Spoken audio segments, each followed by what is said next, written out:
Teman-teman, sahabat-sahabat yang terkasih, kalau di minggu pertama masa biasa, kita biasanya merayakan hari raya apa? Setelah Natal, setelah Natal selesai, masa Natal sudah selesai, kita merayakan hari raya apa? Minggu pertama dalam masa biasa.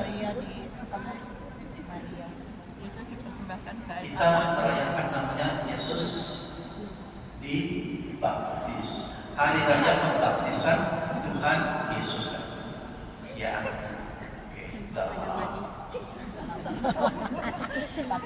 Oke, hari raya pembaptisan Tuhan Yesus.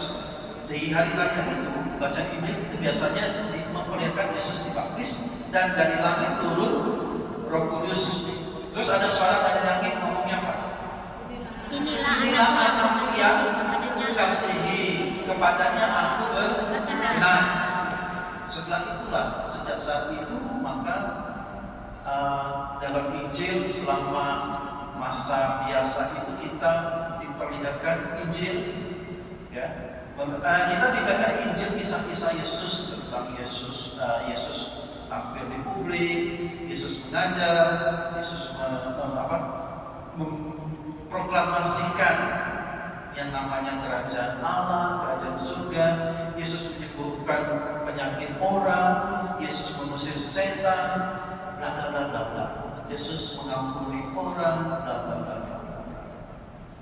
Nah, kisah-kisah Yesus itu di mana Yesus menampilkan banyak mukjizat, banyak orang menerima Yesus.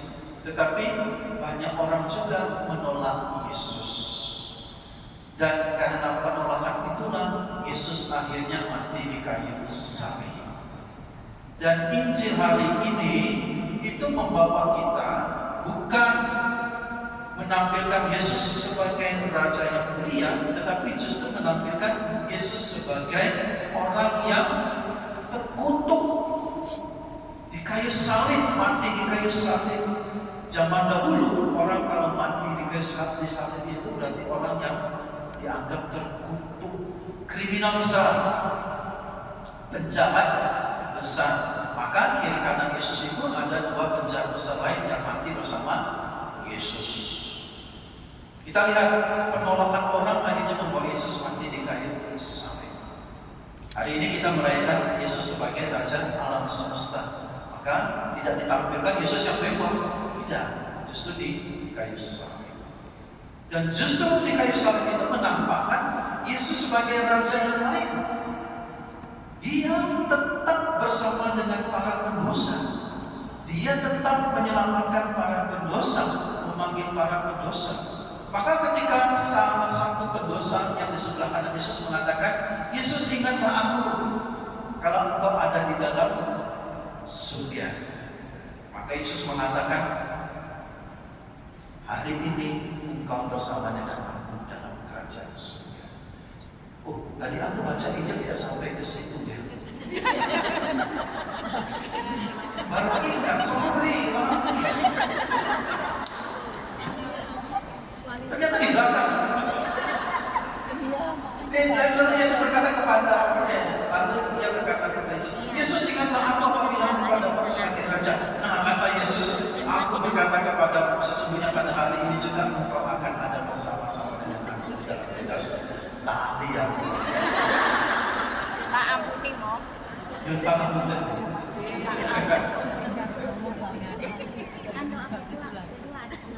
Oke, karena tadi katanya buru-buru jadwal selesai. Jadi ternyata Yesus sampai mati pun tetap bersama kita para pendosa.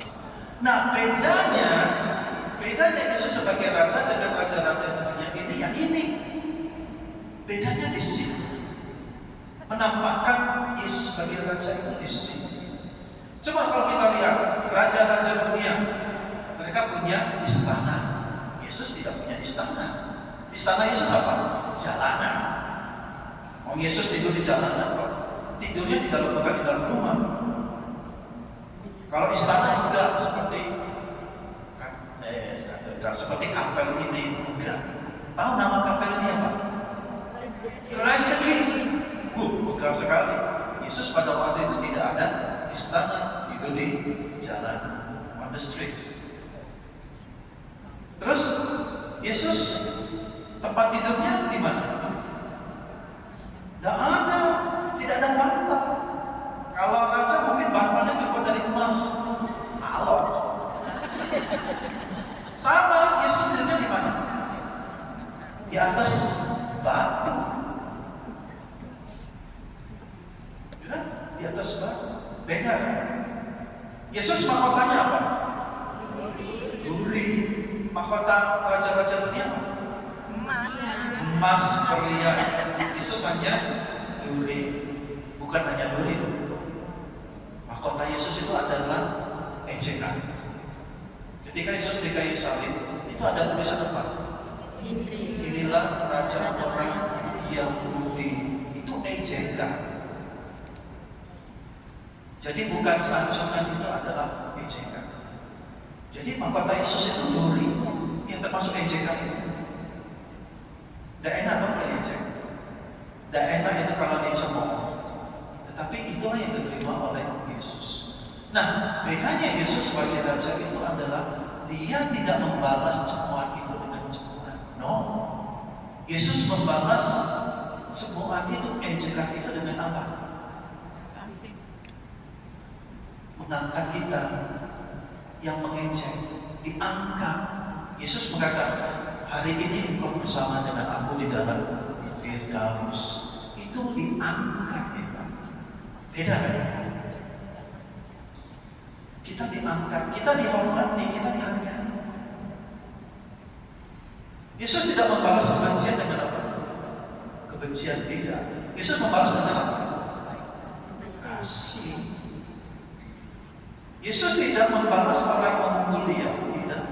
Dia tidak memerintahkan bala tentara surga datang menghanguskan mereka, tidak. Padahal dia bisa. Dia membalas orang yang memukul dia dengan apa? Dengan mengampuni. Beda.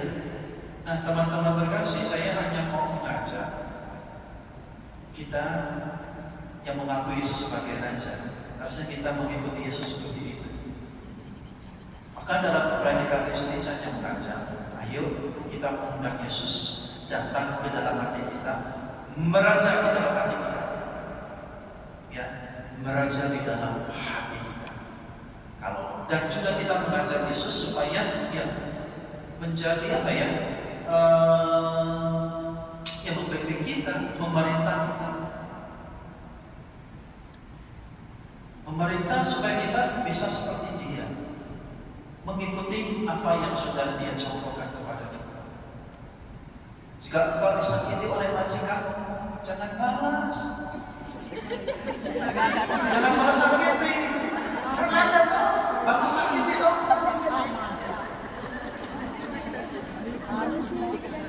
Ya, iya. Terus kalau engkau disakiti oleh, kalau engkau semua oleh majikanmu, nggak usah dibalas, senyum aja. Dengan senyum pahit gitu. Itu kita kalau mau jadi apa, mengikut Yesus ya seperti itu. Iya dong. Pertanyaannya apakah kita seperti itu? Kadang tidak. Ya, disakiti majikan, tunggu aja balasan saya. No, jangan seperti itu. Walaupun kenyataan seperti itu. Sakit hati memang kalau cemooh.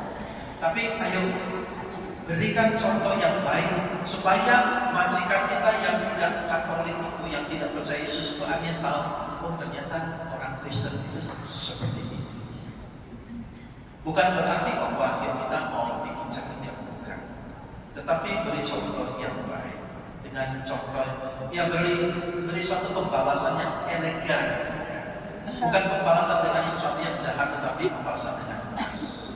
Itu yang paling penting.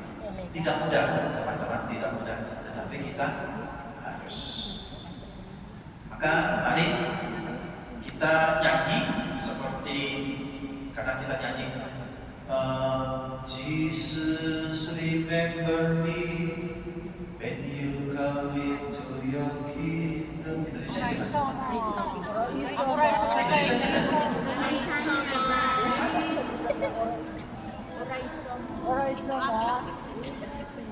Oke, kayak gitulah. Nah, kita sekarang balik, tidak hanya bilang Jesus remember me when you come into the kingdom, no. Tapi kita bilang, Jesus ajar aku ingat engkau selalu. Ajar aku ingat engkau selalu. Di dalam setiap detikku, di dalam setiap menitku, di dalam setiap jamku, di dalam setiap hariku, mingguku, bulanku, tahunku. Tidak hanya di akhir bulan ingat Yesus. Ketika terima gaji, no.